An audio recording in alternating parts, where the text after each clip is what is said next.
Okay so hello everyone, Java programming के नए lecture में आप सभी का स्वागत है। पिछले लेक्चर में हमने लूप्स का एक बेसिक इंट्रोडक्शन देख लिया था। हर तरीके के मैंने आपको लूप्स बता दिए थे। 3 तरीके के लूप्स बताए थे। पहला फॉर लूप, वाइल लूप और डू वाइल लूप बताया था, उनके बीच का डिफरेंस बताया था। और आज हम करने वाले हैं लूप्स पे प्रैक्टिस प्रॉब्लम्स। तो लूप्स वाली वीडियो जो होती है वो अक्सर लंबी चलती है, क्योंकि लूप्स में पैटर्न प्रिंटिंग जैसी चीज़ें आती हैं। तो ये सब होता है, तो हमें अब लूप्स की एक नई फाइल बना लेते हैं यहाँ पे। तो आज हम बेसिकली वही पढ़ने वाले हैं, आपकी पैटर्न प्रिंटिंग, क्योंकि यहीं से सारा लॉजिक बिल्ड होता है और पैटर्न प्रिंटिंग आ जाती है कई बार क्वेश्चंस में। तो नई जावा क्लास बना लेते हैं, लूप्स पार्ट 2 @ तब क्या गलती से पार्ट 2। तो यहाँ पे मेरी फाइल बन चुकी है। जूम इन करूँगा, साइड में इसे क्लोज कर दूंगा, अंदर आऊँगा, अपना PSVM लिखूँगा। मेन मेथड का सजेशन आता है, मेन मेथड में आ जाएंगे हम। इसके अलावा यहाँ पे पहले ही हम एक बार अपने स्कैनर को इंपोर्ट कर लेंगे। तो इंपोर्ट java.util.scanner और यहाँ पे एक स्कैनर बना भी लेंगे। तो स्कैनर इन इक्वल्स न्यू स्कैनर system.in, ठीक है। और अब हम बात करते हैं कि आज हम पढ़ने क्या वाले हैं। तो टुडेज गोल्स, हमें एक तो प्रैक्टिस क्वेश्चंस करने हैं लूप्स के, दूसरा पैटर्न प्रिंटिंग करनी है, ठीक है। लेकिन उससे पहले आपको एक चीज़ मैं बताना चाहूँगा जो अभी तक हमने इस कोर्स में कवर नहीं करी, और इस वीडियो के लिए वो ज़रूरी भी है, जो कि है टाइप कास्टिंग। तो टाइप कास्टिंग क्या होती है? टाइप कास्टिंग होती है converting the type of variable forcefully, या फिर changing the cast of a variable explicitly.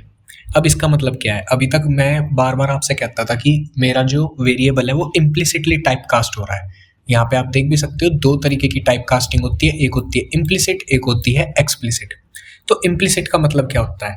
Implicit का मतलब होता है वो टाइप कास्टिंग जो सिस्टम ऑटोमेटिकली कर देता है, जो कंपाइलर खुद से कर देता है। जैसे मैं जब अपना पावर फंक्शन लिखता हूँ और फिर इसमें वेरिएबल्स पास करता हूँ 2, 3, तो ये होता है 2⁻3।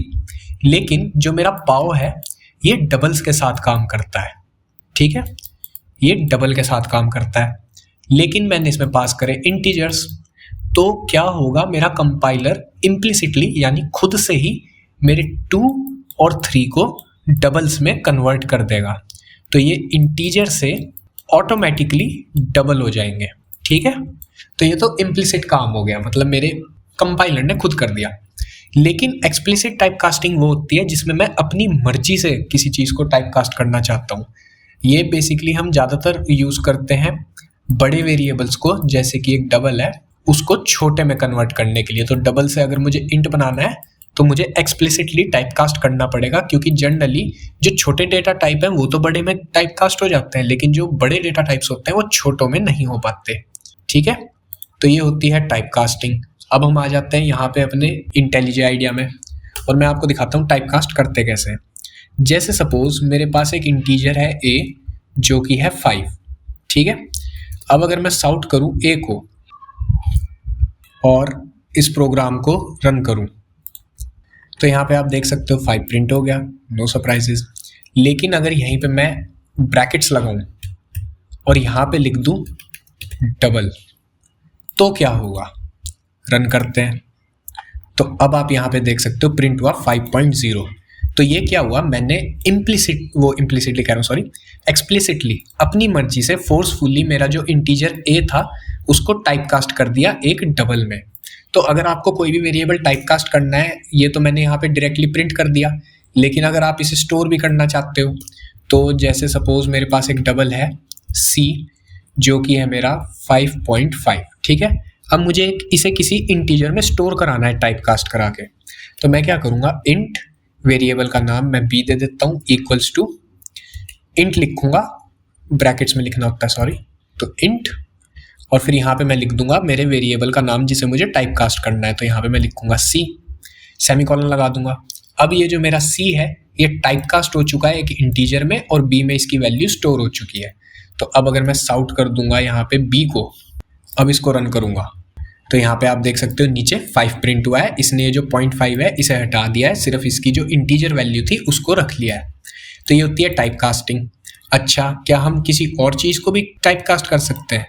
सपोज हम लिखते हैं बूलियन फ्लैग इक्वल्स ट्रू, ठीक है, और फिर मैं यहाँ पे लिखता हूँ इंट डी इक्वल्स इंट, और यहाँ पे मेरा बूलियन जो फ्लैग है वो लिख देता हूँ। अब यहाँ पे देखो इसने मुझे एक एरर दे दिया है। एरर क्यों दिया है? जावा में हम किसी भी डेटा टाइप को किसी भी डेटा टाइप में टाइप कास्ट कर सकते हैं, ठीक है। कैरेक्टर को भी कर सकते हैं इंटीजर में, मतलब प्रिमिटिव डेटा टाइप्स की मैं आपको बात बता रहा हूँ। जो नॉन प्रिमिटिव डेटा टाइप्स होते हैं उनकी बात यहाँ पे नहीं हो रही है, सिर्फ प्रिमिटिव की बात हो रही है। तो आप सारे के सारे वेरिएबल्स को टाइप कास्ट कर सकते हो, सारे डेटा टाइप्स को टाइप कास्ट कर सकते हो, long, double, float, short, int, long, आप किसी को भी टाइप कास्ट कर सकते हो सिवाय आपकी बूलियन वैल्यूज़ के लिए, ठीक है। तो जो आपकी बूलियन वैल्यूज़ हैं वो ट्रू या फॉल्स ही रहती हैं, उनको आप इंटीजर में या किसी और में टाइप कास्ट नहीं कर सकते हो। बाकी कोई भी डेटा टाइप हो, अगर मैं यहाँ पे कुछ और लिख देता हूँ, let's say float are equals 3.14 f। अब अगर मैं यहाँ पे इंटीजर में आर को टाइप कास्ट करना चाहूँ तो मैं कर सकता हूँ, कोई दिक्कत नहीं है। मैं कैरेक्टर्स को भी कर सकता हूँ, ठीक है। तो ये सब होता है, आप सिर्फ बूलियन वैल्यूज जो है आपकी उनको टाइप कास्ट नहीं कर सकते हो, बाकी सबको आप टाइप कास्ट कर सकते हो। तो ये तो हो गई हमारी टाइप कास्टिंग की बात। और आज इस वीडियो में हमें लगभग, मैंने शायद 30 क्वेश्चंस रखे हैं, तो जितने हो सकते हैं इस वीडियो में कवर कर लेंगे, नहीं तो शायद ये वीडियो 2 पार्ट में हो जाए। मैं 40 मिनट से ऊपर की वीडियो बनाना प्रेफर नहीं करता हूँ, मेरी अक्सर वीडियोस 30-30 मिनट की रहती है। 30 मिनट मुझे एक बड़ा डिसेंट बैरियर लगता है टाइम का। तो यहाँ पे हम एक इंटीजर n ले लेते हैं क्योंकि हम बार बार इनपुट ले रहे होंगे, और साउट कर देंगे यहाँ पे, ये क्या बात थी भाई, साउट एंटर n, एक कॉलन डाल लेंगे, और यहाँ पे मैं लिख दूंगा n equals in dot next int, ठीक है।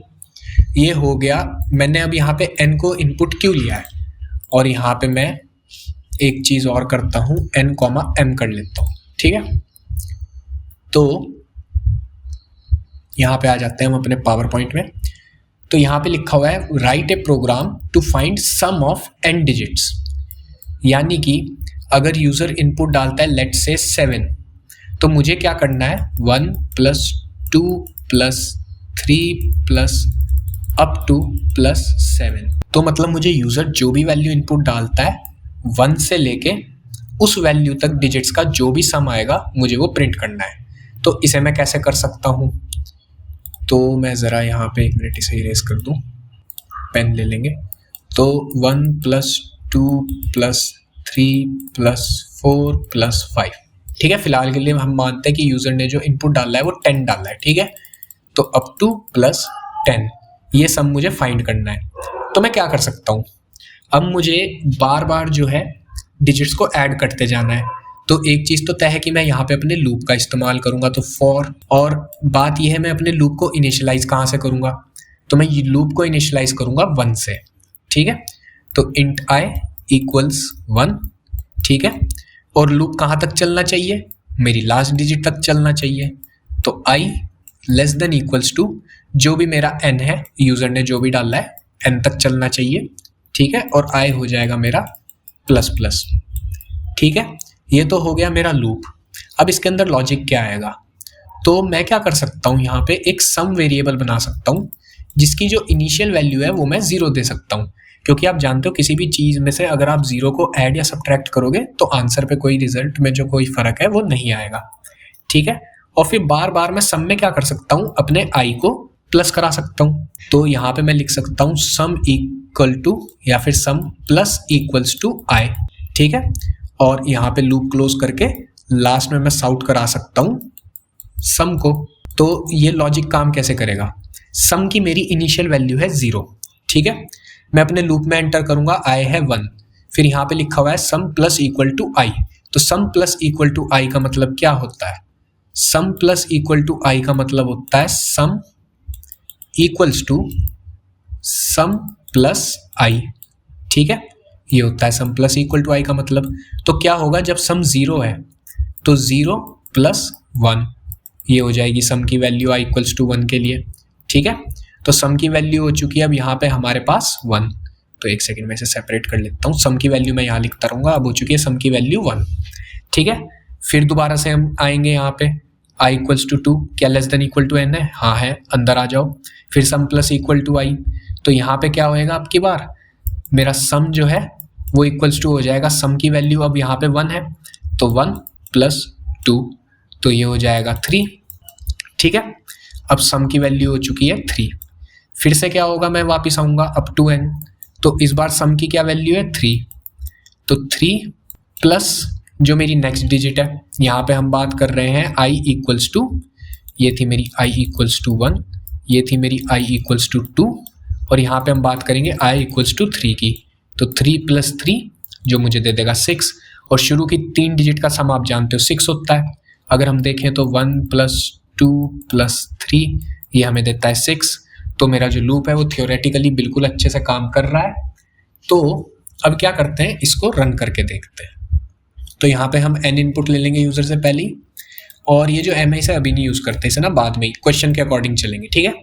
एंटर n मैंने पूछ लिया यूज़र से, ठीक है। अब मैं यहाँ पे अपना लूप लिखता हूँ, तो for int i equals 0, i less than equals to n, और यहाँ पे 0 नहीं, वैसे हम 0 से भी चला सकते हैं क्योंकि 0 से कोई फ़र्क तो पड़ता है नहीं, बट मैं 1 से चलाऊँगा, उससे मेरी साइकिल्स जो है वो कम लगेंगी, और i होता रहेगा मेरा प्लस प्लस।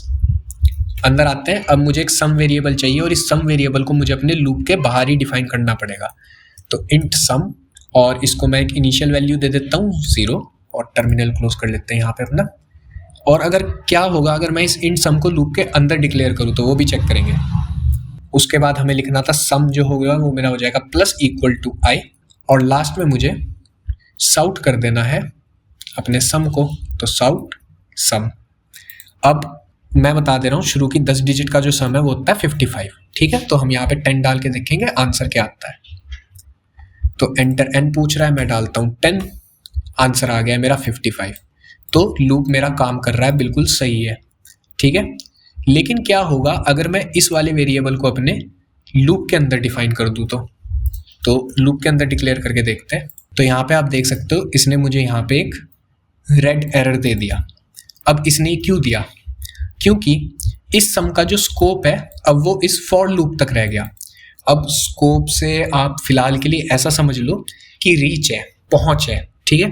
कुछ चीज़ें होती हैं जिनकी पहुंच होती है लोकल, कुछ चीज़ें होती है जिनकी पहुंच होती है डोमेस्टिक या फिर नेशनल, और कुछ चीज़ें होती हैं जिनकी जो पहुंच होती है वो होती है इंटरनेशनल, ठीक है। लिमिट कहाँ तक है आपकी, तो ये जो मेरा इंट सम है ये लिमिटेड हो चुका है सिर्फ इस फॉर लूप तक, ठीक है। तो अब अगर मुझे इसे साउट करना है तो मुझे साउट लूप के अंदर लिखना पड़ेगा, तभी ये साउट होगा, वरना ये साउट नहीं होगा। देखो अंदर वाला सम साउट हो रहा है, लेकिन बाहर वाला जो सम है वो साउट नहीं हो रहा है, ठीक है। तो ये स्कोप की वजह से होता है, तो इसे मैं हटा देता हूँ यहाँ से, और इसे मैं वापस बाहर ही ले आता हूँ, ठीक है।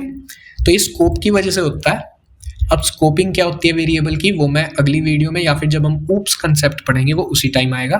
फिलहाल के लिए आप कुछ ऐसा समझ लो कि जब मैं इस वाले इंट सम को लूप के अंदर डालता हूँ तो ये क्या होता है, लिमिटेड हो जाता है उस लूप की बॉडी तक, तो उसे मैं लूप के अंदर ही उसके साथ कुछ भी कर सकता हूँ, लूप से बाहर आके कुछ नहीं कर सकता हूँ, ठीक है।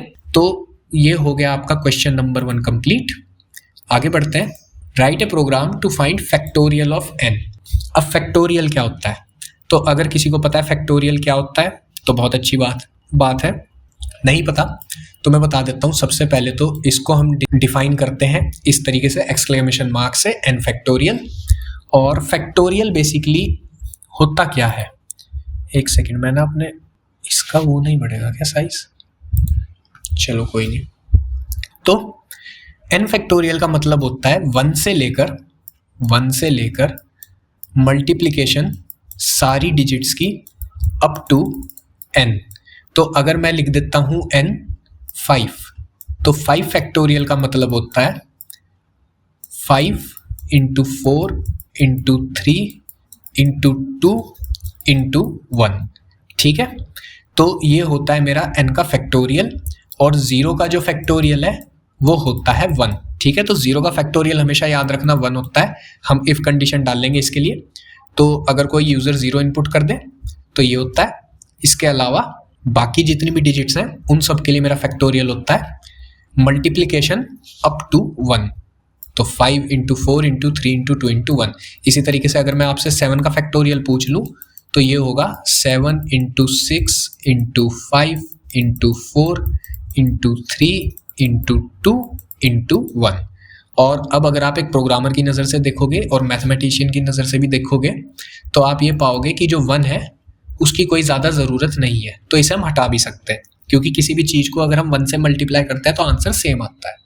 तो आप किसी भी फैक्टोरियल को ये मान सकते हो कि 2 से लेकर उस नंबर तक सारे नंबर्स की मल्टीप्लिकेशन। और यहाँ पे हमारा जो ये प्रोग्राम है इसके लिए हम यूज़ करेंगे 5 को, क्योंकि 5 का फैक्टोरियल मुझे पता है, फिलहाल रटा हुआ है बिल्कुल। 5 का फैक्टोरियल होता है 120।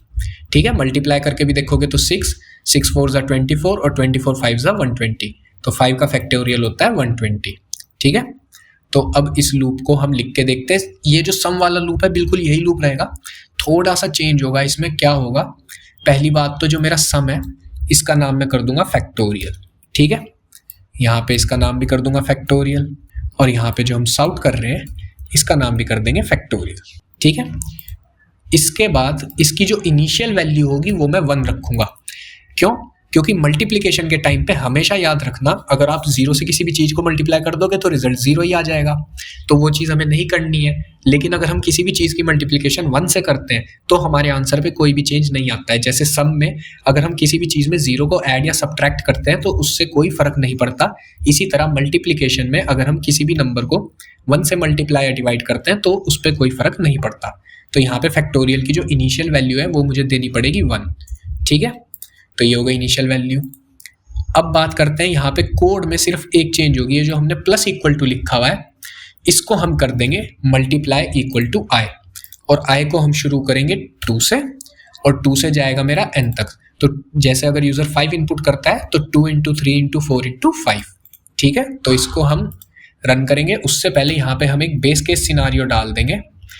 वो क्या होगा कि एक सेकेंड में, ये जो वेरिएबल है फैक्टोरियल वाला इसे लूप के साथ ही रखूँगा। इनपुट लेने के बाद इफ़ अगर मेरा जो यूज़र है वो n को 0 इनपुट कर दे, उस केस में मैं जानता हूँ कि जो मेरा रिजल्ट होगा वो होगा 1। तो यहाँ पे मैं साउट कर दूंगा 1। ठीक है, और 1 से पहले मैं एक स्ट्रिंग भी डाल दूंगा, फैक्टोरियल इज कॉलन डाल लेंगे, स्पेस देंगे प्लस। ठीक है, तो ये हो जाएगा मेरा 0 का फैक्टोरियल। एल्स जितने भी केस हैं उसमें लूप चलेगा। तो मैं क्या करता हूँ, यहाँ पे एक एल्स ब्लॉक भी डाल देता हूँ, और एल्स ब्लॉक के अंदर अपना फैक्टोरियल का कोड डाल देता हूँ। ठीक है, तो कुछ इस तरीके से मेरा फैक्टोरियल का जो कोड है वो दिखेगा। और अब हम इसको रन करते हैं। एंटर n, पहले हम डाल के देखते हैं 0, फैक्टोरियल आ गया है 1। अब हम डाल के देखते हैं फैक्टोरियल 2 का भी डालते हैं, 2 का 2 होता है, 3 का 6 होता है, तो 2 फैक्टोरियल 2 आया। और इसमें ना यहाँ पे भी हम लिख देते हैं, स्ट्रिंग डाल देते हैं, एक फैक्टोरियल इज कॉलन डाल के स्पेस। ठीक है, दोबारा से रन करते हैं। 2 का 2 होता है, 3 का होता है 6, 3 डालते हैं, फैक्टोरियल इज 6। इसी तरीके से 5 का भी दिखा देता हूँ मैं आपको, तो 5 डालते हैं, फैक्टोरियल इज 120। तो ये हो गया मेरा फैक्टोरियल का कोड। वापिस आते हैं प्रीमियर प्रो में, प्रीमियर प्रो कह रहा हूँ सॉरी, पावर पॉइंट में। तो यहाँ पे हमने ये वाला क्वेश्चन भी कर लिया है। आगे बढ़ते हैं, गेस द आउटपुट। तो यहाँ पे मैंने लिखा हुआ है for int i equals to 0 semicolon i plus plus system dot out dot print l n hello world. तो आपको मुझे ये बताना है कि इसका जो आउटपुट आएगा वो क्या आएगा। ठीक है, यहाँ पे मैं आपको ऑप्शंस दे देता हूँ, A error, B infinite, C one time output, या D none of the above. ठीक है, अब मुझे आपको बताना है कि इसमें क्या आएगा आंसर। चूज कर लिया, ठीक है। चलो अब आ जाते हैं हम अपने इंटेलिजे आइडिया में। यहाँ से मैं इस फैक्टोरियल वाले कोड को कमेंट आउट करता हूँ, तो कमेंट कमेंट, टर्मिनल क्लोज कर देते हैं, और n को भी अभी मैं इनपुट नहीं लूँगा तो इसको भी मैं कमेंट कर दूंगा। तो मैंने लिखा हुआ है for int i equal 0 i plus plus sout hello world. तो अब अगर आपने अपने आंसर में एरर को डिसाइड किया था।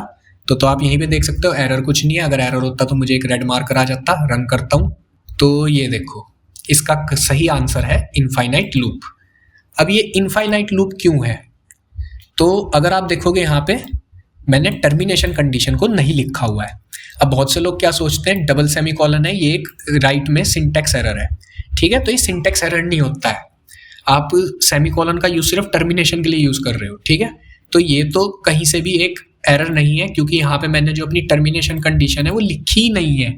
तो इससे क्या होगा, मेरा आई प्लस प्लस होता चला जाएगा, लेकिन कोई कंडीशन ही नहीं है चेक करने के लिए। क्यों? क्योंकि अगर मैं यहाँ पे लिखता हूँ आई लेस देन 5, तो अब क्या होगा, इसके पास एक कंडीशन होगी, तो ये जब भी प्लस प्लस करेगा तो इस कंडीशन को चेक करेगा। लेकिन जब मैं इस चीज़ को लिखूंगा ही नहीं तो कोई कंडीशन ही नहीं है चेक करने के लिए, और जब कोई कंडीशन ही नहीं है तो मेरी जो कंडीशन है वो ऑलवेज ट्रू है। ठीक है, क्योंकि एंडिंग की कोई कंडीशन डाली नहीं है, तो मेरा लूप जो है उसके लिए जो कंडीशन है वो एक तरीके से आप मान सकते हो ट्रू है हमेशा के लिए, और ये इनफाइनाइट लूप बन जाएगा। ठीक है, तो जिन जिन लोगों ने इनफाइनाइट लूप गेस करा था, तो भाई आप लोगों का आंसर बिल्कुल सही है। आगे बढ़ते हैं। Write a program to print the terms of Fibonacci series. ठीक है, अब फिबोनाची सीरीज का मैं आपको थोड़ा सा बताना चाहूंगा क्या होती है। तो फिबोनाची सीरीज क्या होती है, 0 1 1 2 3 5 8 13 21 एंड सो ऑन। अब अगर आप इस जो मेरी सीरीज़ है, ये जो मैंने एक एपी सीरीज़ लिखी है, एपी सीरीज़ तो नहीं है खैर, पर ये जो मैंने सीरीज़ लिखी है, क्या आप इसमें कोई एक कॉमन फैक्टर मुझे ढूंढ के बता सकते हो, एक रिलेशन? ठीक है, अब मैं बताता हूँ। ये है मेरी फर्स्ट टर्म, ये है मेरी सेकंड टर्म। फिबोनाची सीरीज़ के लिए जो फर्स्ट और सेकंड टर्म होती हैं वो हमेशा 0 होती है। ठीक है, और थर्ड टर्म ऑनवर्ड्स, ये जो मेरी थर्ड टर्म है 1, ये 1, इससे ऑनवर्ड्स जितनी भी मेरी जो टर्म्स होती हैं वो सम होती हैं अपनी प्रीवियस दोनों टर्म्स का। तो n-1 प्लस n-2। तो ये जो मेरी थर्ड टर्म है ये पहली दो का सम है, तो 0 और 1 का सम है 1। ठीक है, फिर हम बात करते हैं यहाँ पे 2 की, तो 2 मेरा सम है इन दोनों टर्म्स का, तो 1 और 1 2। ठीक है, फिर इसके बाद 3, तो 3 है मेरा 1 और 2 का सम। तो जो मेरी थर्ड टर्म है वो सेकंड प्लस फर्स्ट टर्म है। इसके बाद जो मेरी फोर्थ टर्म है वो थर्ड प्लस सेकंड टर्म है। ठीक है, तो अब इससे हमें इसके बारे में क्या पता चलता है, तो इसको मैं जरा यहाँ से हटा देता हूँ, जगह बना लेते हैं। तो इससे मुझे एक बात तो समझ आ जाती है कि यूज़र अगर 1 या 2 डालता है तो पहली दो टर्म मेरी हमेशा डिफाइन है 0,1। ठीक है, तो अगर यूज़र n डाल देता है मेरा 1 तो मैं 0 प्रिंट करा दूंगा, अगर वो डाल देता है 2 तो मैं 0 और 1 प्रिंट करा दूंगा। तो जो मेरा लूप है, पहली बात मुझे ये पता चल गई कि जो मेरा लूप है वो शुरू होगा इंट i इक्वल्स 3 से और जाएगा i less than equals to n। ठीक है, और i प्लस प्लस। तो ये तो मुझे अपने लूप का पता चल जाता है इतने से ही। ठीक है, अब बात आती है कि मैं प्रिंट कैसे करूंगा इन्हें। अब अगर यूजर मांगता है nth टर्म तो हमें सीधा ऑपरेशंस लगाने और nth टर्म ही प्रिंट करनी है। लेकिन मैं क्या चाहता हूँ, आप इस पूरी सीरीज को प्रिंट करना सीखो। तो पूरी सीरीज को प्रिंट करने के लिए हमें एट मोमेंट इन्हें प्रिंट करते रहना पड़ेगा। तो जैसे मेरे 0 और 1 हमेशा के लिए डिफाइंड है, तो मैं क्या कर सकता हूँ, a equals to 0, b equals to 1, ये दो इंटीजर्स ले सकता हूँ। ठीक है, और फिर एक मुझे सम इंटीजर भी चाहिए होगा, सम हो जाएगा a प्लस b। ठीक है, तो कुछ इस तरीके से मेरा लॉजिक बैठ रहा है, ये तो मैं समझ गया हूँ। अब मुझे अपनी टर्म्स को चेंज कैसे करना है। ठीक है, या फिर इसको आप फर्स्ट टर्म और सेकंड टर्म कर सकते हो, तो फर्स्ट सेकंड। अब बात ये है कि मेरे ये चेंज कैसे होंगे, स्वैप कैसे करने हैं मुझे। तो यहाँ पे अगर आप फिबोनाची सीरीज को कुछ ऐसे लिखो, a b और सम 0 1 1 1 1 2, ठीक है, 2 1, ओ सॉरी इरेजर तो उल्टा लिख दिया है, 1 2 3, 2 3 5, ठीक है। तो यहाँ पे आप एक रिलेशन देख सकते हो। वो रिलेशन क्या है, जो मेरा b है वो नेक्स्ट टर्म के लिए बन जाता है a, और जो मेरा सम था वो बन जाता है b, ठीक है। तो यहाँ पे आप क्या कर सकते हो, सबसे पहले तो आप सॉर्ट कर दो अपने सम को, जो कि इनिशियली है आपका a प्लस b, ठीक है। तो एक सेकंड मैं ना यहाँ पे इरेज करके इसे अच्छे से लिख देता हूँ, ठीक है। तो आप हर बार क्या कर रहे होगे, सॉर्ट कर रहे होगे सम को, और जो आपका सम होगा वो होगा a प्लस b, ठीक है। अब मेरा जो अगली टर्म है उसके लिए जो मेरा b है उसको असाइन हो जाएगी सम की वैल्यू, और b को असाइन हो जाएगी, वो सॉरी a को असाइन हो जाएगी b की वैल्यू। तो ये मैंने गलत कर दिया थोड़ा सा, तो यहाँ पे मैं a इक्वल्स टू कर दूंगा b और b इक्वल्स टू कर दूंगा मेरा करंट सम, ठीक है। तो कुछ इस तरीके से मेरा ये जो लूप है वो काम कर रहा होगा। a प्लस बी 0 प्लस 1 1 हो जाएगा, सम हो जाएगा 1 1 प्रिंट होएगा जो मेरी तीसरी टर्म होगी। उसके बाद हमारा जो 1 है b वाला वो जाके स्टोर हो जाएगा a में, और सम वाला 1 हो जाएगा स्टोर जाके b में, ठीक है। और फिर से हम वापस आएंगे, इस बार a और b जो है वो 1 1 है, तो मेरा जो सम है वो हो जाएगा 2, ठीक है। तो कुछ इस तरीके से मेरी फिबोनाची सीरीज का लूप काम करेगा। तो इसको अभी के लिए हम कर देते हैं कमेंट आउट, ऊपर लिखूंगा कोड स्कैनर के नीचे। तो यहाँ पे n तो हमें चाहिए ही है, तो ये कमेंट हटा लेते हैं। इसके बाद इफ जो मेरा n है यूजर डाल देता है 1, उसमें क्या होगा, मैं सॉर्ट करूंगा 1, ठीक है। एल्स इफ अगर यूजर n डालता है 2, उस कंडीशन में मैं सॉर्ट करूंगा 0,1, और यहाँ पे एक स्पेस आएगा और ये भी 1 नहीं प्रिंट होगा, यहाँ पे प्रिंट होगा 0, स्ट्रिंग में ही डाल देते हैं 0। तो पहली टर्म होती है 0, और अगर यूजर n2 डालता है तो प्रिंट होगा 0 1। इसके बाद अब हम काम करते हैं अपने टर्म्स के साथ। तो मैं यहाँ पे इंटीजर बना लूँगा इंट फर्स्ट टर्म, जो कि होती है मेरी हमेशा 0। इसके बाद मैं एक इंटीजर बनाऊंगा सेकंड टर्म, जो मेरी हमेशा होती है 1। अब हम फॉर लूप चलाएंगे, और ये फॉर लूप जो है वो हम एल्स में चलाएंगे। तो एल्स, और यहाँ पे हम इंडेंट दे देंगे इनको, यहाँ पे मेरा जो एल्स है वो क्लोज हो रहा होगा, ठीक है। तो for int i equals 3, i जो है वो मेरा जाएगा less than equals to n तक, और i होता रहेगा प्लस प्लस, ठीक है। अब मुझे इसमें क्या करना है, सबसे पहले तो मुझे एक सम वेरिएबल डिफाइन करना है। तो इंट सम इक्वल्स टू 0। अब मैं सम इक्वल्स टू हो जाएगा मेरा first term plus second term, ठीक है। और यहाँ पे मैं सॉर्ट कर दूंगा सम को, और सम के बाद मैं एक कॉमा और स्पेस भी दिया करूँगा। तो कॉमा स्पेस सम प्लस, और मैं ये एक ही लाइन में चाहता हूँ पूरा आउटपुट, तो मैं प्रिंट एलन नहीं प्रिंट यूज़ करूँगा। इसके बाद जो मेरी सेकंड टर्म थी वो बन जाएगी फर्स्ट टर्म, तो मैं यहाँ पे फर्स्ट टर्म को वैल्यू असाइन कर दूंगा सेकंड टर्म की,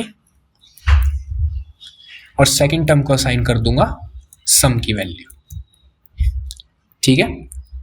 तो ये हो गया मेरा फिबोनाची सीरीज के लिए लूप। इसको रन करके देखते हैं, 0 1 और 5 टर्म्स तक देखेंगे, ठीक है।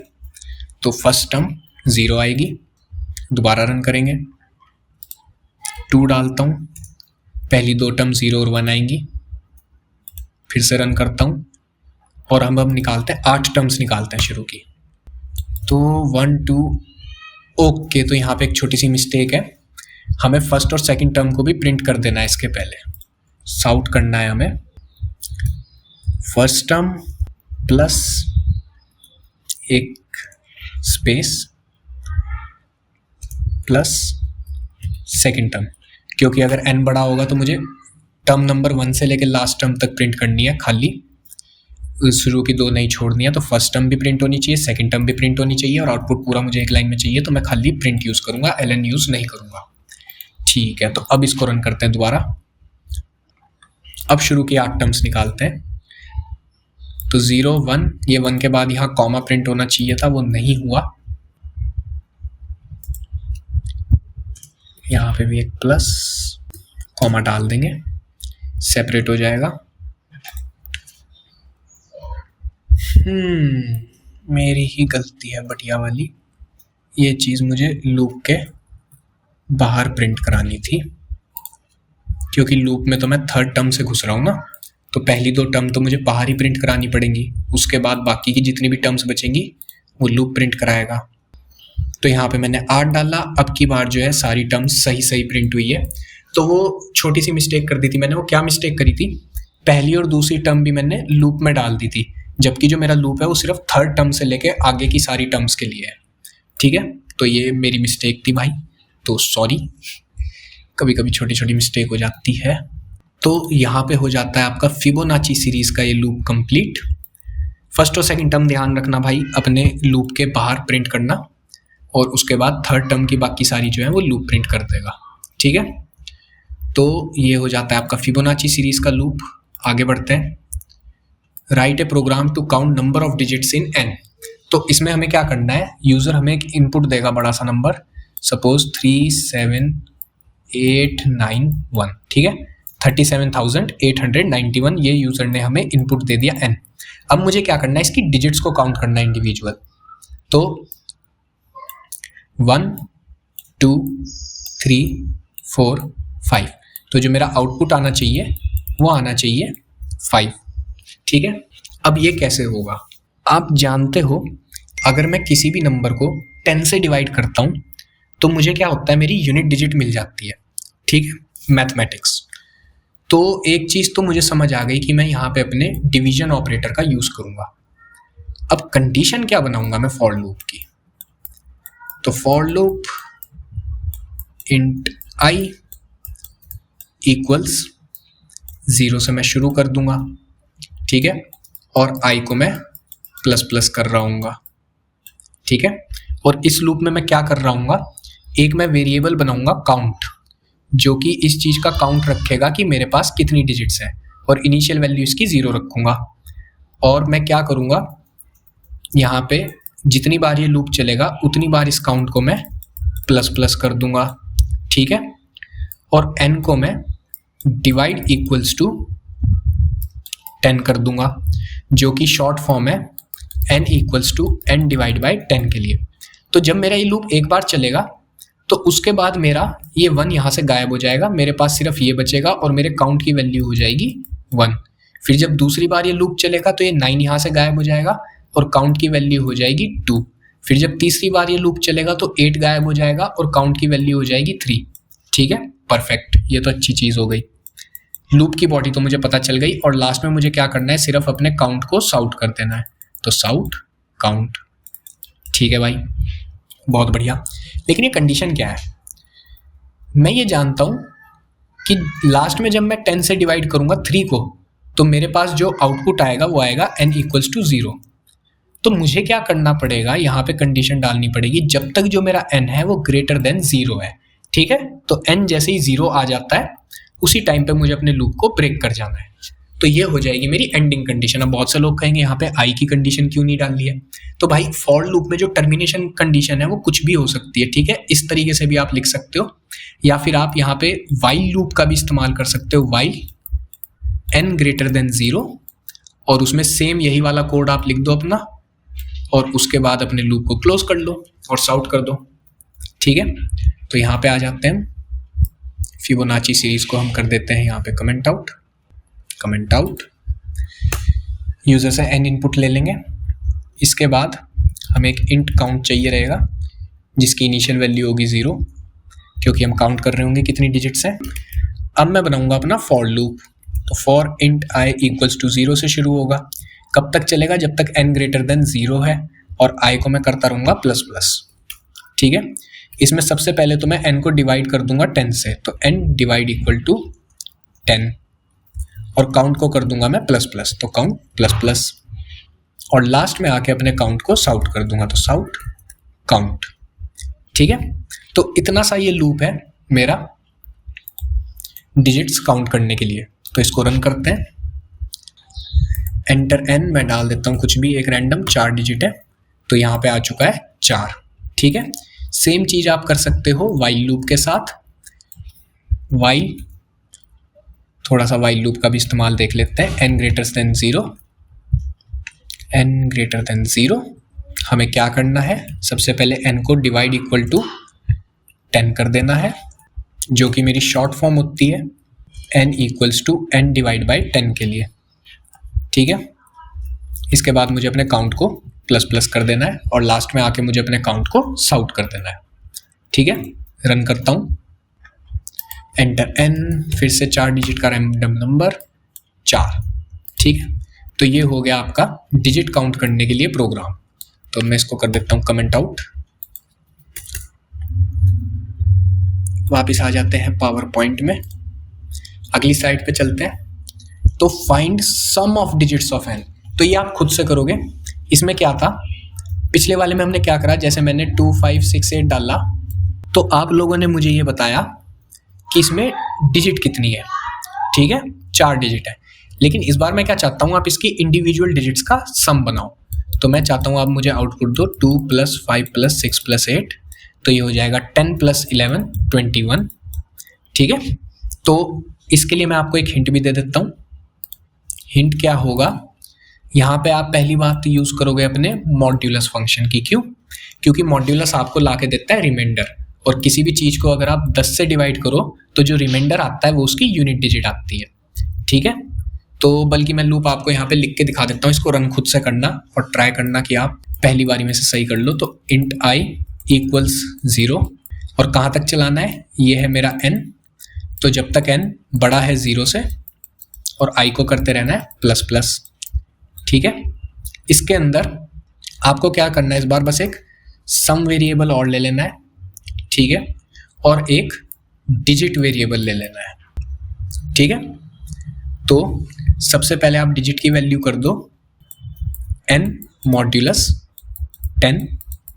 ठीक है, इसके बाद सम को कर दो प्लस इक्वल टू डिजिट, और लास्ट में अपना जो n है उसको डिवाइड कर दो 10 से। ठीक है, और ये सारा काम पूरा होने के बाद लास्ट में अपने सम को साउट कर दो। ठीक है, और सम की इनिशियल वैल्यू रखना 0। ठीक है, तो ये आपका लूप हो जाएगा। इसको आप खुद से चला के देखो, रन होना चाहिए। क्यों? क्योंकि यहाँ पे डिजिट में पहले आपको आपकी लास्ट डिजिट मिल जाएगी। तो आप इसको एक और काम कर सकते हो, इसका नाम आप रख सकते हो यूनिट डिजिट। ठीक है, तो थोड़ा अच्छा लगेगा देखने में, और लास्ट में आपको जो आपका आउटपुट है वो सम में मिल जाएगा 21। आगे बढ़ते हैं नेक्स्ट क्वेश्चन पे। Write a program to convert n to binary. तो भाई अब जिसे नंबर को, डेसिमल नंबर को बाइनरी में कन्वर्ट करना आता है उसके लिए बहुत अच्छी बात है।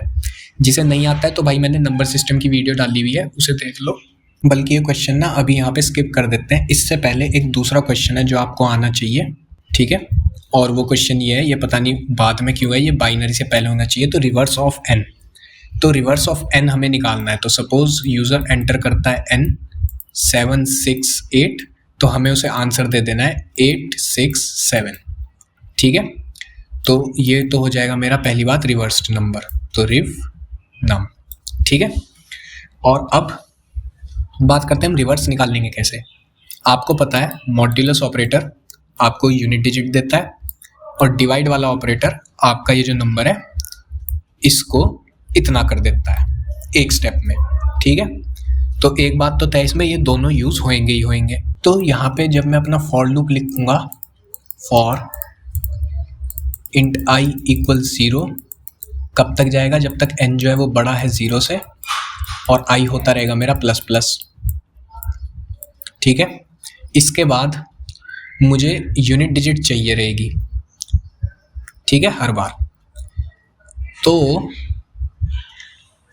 मैं एक वेरिएबल बना लूँगा यहाँ पे यूनिट डिजिट, यूनिट डी, और यूनिट डी जो होगा वो मेरा इक्वल टू होगा n मॉड्यूलस 10 के।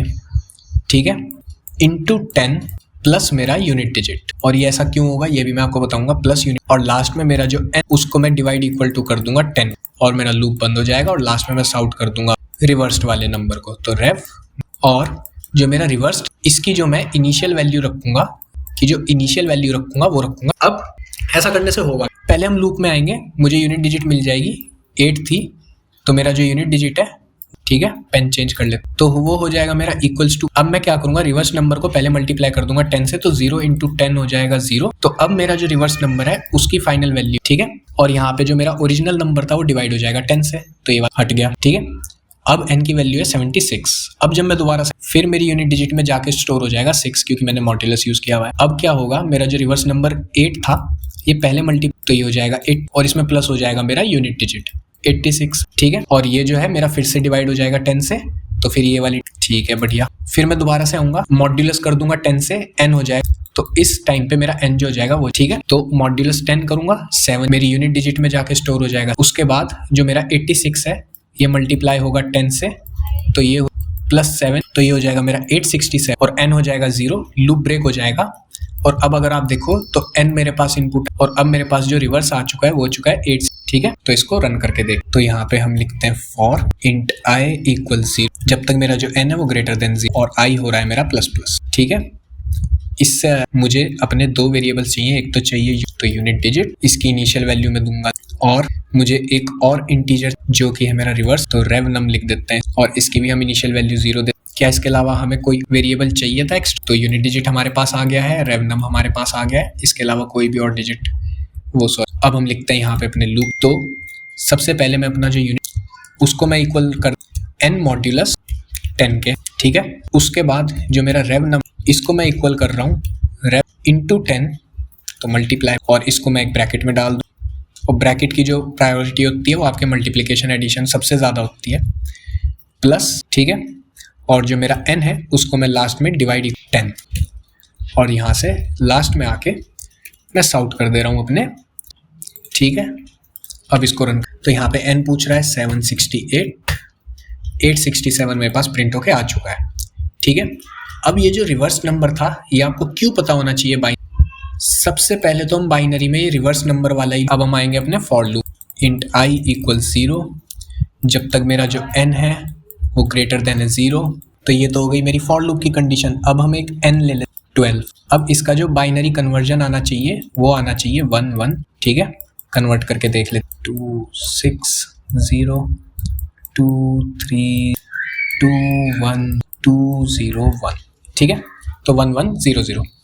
अब मैं ज़रा ये है, अगर मैं डेसिमल के हिसाब से, तो ये 10 की पावर 0, ये 10 की पावर 1, ये 10 की पावर 2 और ये 10 की पावर 3, ठीक है। अब तुमने पुरानी वीडियोस देखी हैं तो तुम समझ गए होगे पावर फंक्शन का, ठीक है।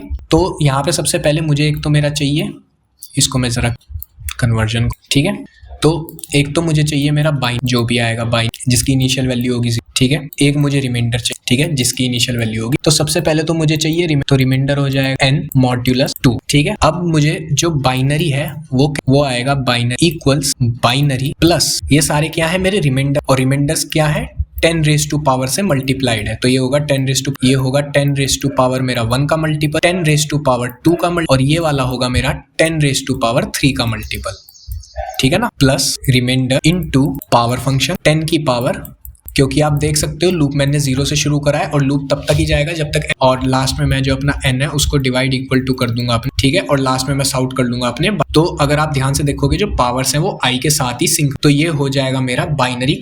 तो जब हम पहली बार आएंगे मुझे रिमाइंडर मिल बाइनरी प्लस पाव, तो 0 है तो 0 ही रहेगा बाइनरी, इस बार पावर जो है वो हो जाएगी 1, लेकिन फर्क नहीं पड़ेगा बाइनरी, नेक्स्ट टाइम आऊंगा रिमाइंडर हो जाएगा, बट जो 1 है मेरी थर्ड प्लेस, तो मैं 1 को ऐड करने से पहले क्या करूंगा, उसको मल्टीप्लाई कर दूंगा पावर ऑफ 10, तो ये हो जाएगी, सॉरी 10 की पावर, तो 10 की पावर 2 होती है, तो अब मैं 0 में प्लस करूंगा तो 100 से मुझे ये मिल, फिर वापस आऊंगा, फिर से मुझे रिमाइंडर 1 मिलेगा, इस बार वो मल्टीप्लाई होगा 10, तो 10 की पावर 3 से मल्टीप्लाई होने पे मुझे मिल जाएगा, और बाइनरी हो जाएगा मेरा 1000 प्लस, जो कि मुझे देगा 110। तो इस तरीके से मेरा ये जो लूप है वो काम कर रहा होगा। आकर इसको हम इंटेलिजेंट, तो ये वाला लूप जो है इसको मैं कर देता हूँ कमेंट आउट, और इन वाले इंटीजर्स को भी कर देते हैं कमेंट आउट। तो यहाँ पे लिखते हैं, तो ये n जो यूजर है वो मुझे देगा एक इसके बाद मुझे एक इंट चाहिए बाई, ठीक है, जिसकी इनिशियल वैल्यू है, इसके बाद मुझे एक चाहिए तो रैम जिसकी इनिशियल वैल्यू जो है, अब हम लिखेंगे अपना फॉर इंट आई इक्वल आई लिख रहा हूँ n ग्रेटर देन 0, जब तक n मेरा 0 से बड़ा है तब तक चलना। इसके अंदर सबसे पहले तो मैं अपना रिमाइंडर निकाल रहा हूँ, रिमाइंडर इक्वल्स टू, ठीक है। उसके बाद जो मेरा बाइनरी है वो प्लस पाव, और पाव को यूज करने के लिए मैथ को इंक्लूड करना पड़ेगा। तो यहाँ पे मैं इस पर होवर करूंगा तो ये मुझे यहीं पे दिखा देगा इंपोर्ट, और यहाँ पे मुझे मेथड टू इंपोर्ट बोल रहा है, मैं अपना पावर मेथड इंपोर्ट कर लूंगा। अब अगर मैं ये मेथड मेरा ऑटोमेटिकली मेरे इंटेलिजेंट आइडिया नहीं, और रिमाइंडर को हम मल्टीप्लाई करेंगे इनटू पावर जो कि होगी 10 की पावर, ठीक है। और यहाँ पे एक चीज और हो रही है, मुझे वो क्या दे रहा है कि जो बाइनरी है वो मेरा एक, ठीक है, लेकिन पावर फंक्शन के साथ जब मैं रिमाइंडर को मल्टीप्लाई कर देता हूँ तो पावर लेता है डबल्स को, और पावर मुझे रिटर्न, तो क्या होगा, ये वाली वैल्यू हो जाएगी डबल। अब डबल में मैं इंटीजर को तो प्लस नहीं कर सकता हूँ, तो मुझे इसको टाइप का, तो इसीलिए मैंने आप टाइप कास्टिंग बताई थी। तो मैं यहाँ पे इसे इंट में टाइप कास्ट कर देता हूँ, सेमीकोलन लगाऊंगा। अब आप देख सकते हो जो एरर है वो चला गया है। तो ये चीज़ होती है, इसलिए मैंने आपको टाइप कास्टिंग बताई थी इससे पहले, और लास्ट में मुझे साउट कर देना है बाइनरी, ठीक है।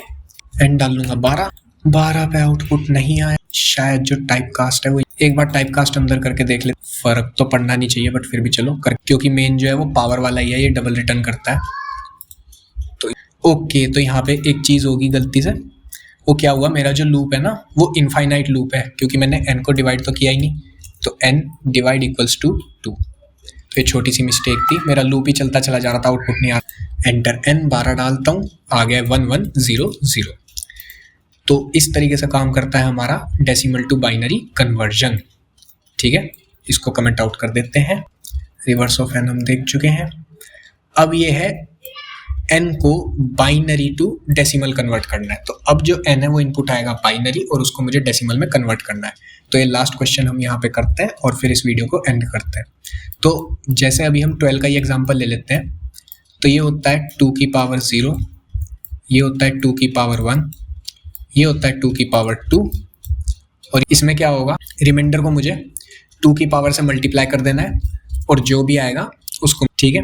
तो यहाँ पे आप लिख सकते हो एक होगा रैम, जो कि होगा मेरा n मॉड्यूल 10, ठीक है। डेसिमल हो जाएगा, decimal equal to decimal plus, क्योंकि इसमें सिंपल बस इनको ऐड करते चला जाए, पावर जो भी आपका रिमाइंडर आया है उसको हमें मल्टीप्लाई कर, तो रैम मल्टीप्लाई बाय पावर 2 की पावर i, ठीक है। तो इस तरीके से आपका decimal to binary to decimal conversion काम करेगा, और लास्ट में आपको सॉल्व कर देना, ठीक है। तो इसको एक बार लिख लेते हैं और इस वीडियो को यहाँ पे एंड करते हैं।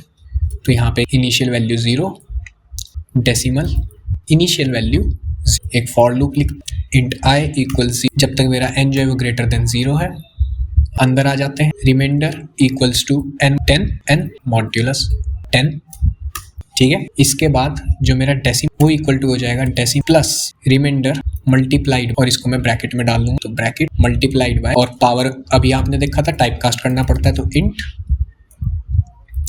पाव, ठीक है। और लास्ट में n डिवाइड 10, और लास्ट में हम सॉल्व कर लेंगे। और हमें पता है 12 का जो बाइनरी होता है 1100, तो उसी को यहाँ पे एस टेस्ट केस डाल के देखेंगे, 1100 आंसर आ गया, बाइनरी टू डेसिमल कन्वर्जन, ठीक है। और ये वीडियो काफ़ी लंबी हो चुकी होगी, तो यहीं पे इस वीडियो को हम एंड करते हैं। और अब ये क्वेश्चंस खत्म, अगर मैं आपको यहाँ पे पावर पॉइंट की विंडो ला, तो हमने बाइनरी टू डेसिमल तक कर लिया है, तो हमारे 12 क्वेश्चंस हो चुके हैं। इसके बाद 30 क्वेश्चंस हैं, तो बाकी के सारे क्वेश्चंस हम कम कर कल। तो बस फिलहाल इस वीडियो में इतना ही, मिलूंगा आपसे नेक्स्ट वीडियो में। Till then take care.